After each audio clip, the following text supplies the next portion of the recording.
Kampung Bustaman yang berada di Jalan MT Haryono, Kota Semarang, sejak dulu dikenal sebagai kampung penjagal hewan kurban.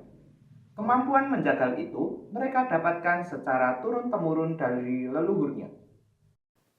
Saat Idul Adha, Kampung Bustaman tersebut selalu menjadi pusat penyembelihan hewan kurban. Tidak hanya itu, mereka juga sekaligus menyediakan masakan olahan seperti gulai atau sate. Saat Idul Adha, biasanya masyarakat akan sangat sibuk untuk mengurusi proses penyembelihan hewan kurban, sampai membersihkan kepala kurban, hingga kaki hewan kurban. Salah seorang pelaku jasa jagal tersebut, Enggar Setiawati, mengaku jasa jagal tersebut mendapat warisan turun-temurun dari nenek moyang mereka. Ia mengatakan sudah melakukan profesi tersebut dilakoninya sejak anak-anak. Saat itu, ia belajar mengolah hewan kurban, khususnya pengolahan bagian kepala dan kaki.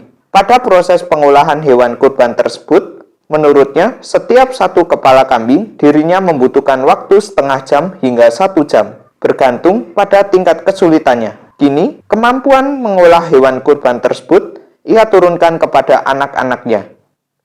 Dari nenek buyut zaman nenek turun-temurun. Biasanya yang paling sulit itu buat ngerjain apa, Ibu?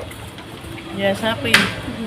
Kadang kambing ya ada yang susah sih.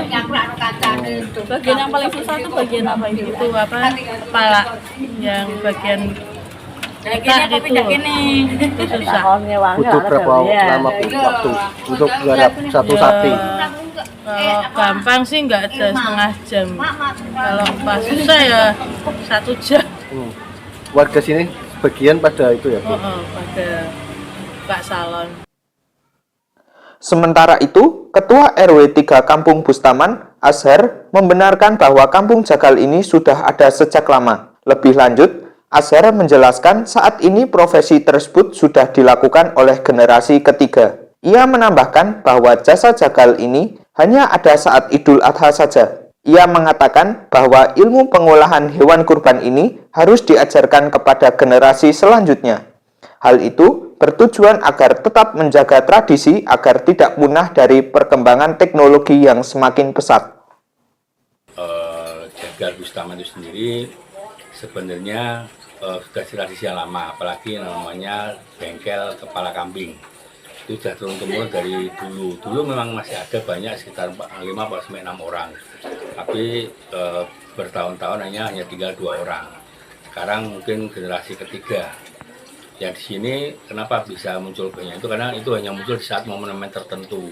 Dan seperti Idul Adha, mereka muncul di saat ada event-event mengais rezeki yang memanfaatkan rezeki sebagai penjual jasa pembersih kepala.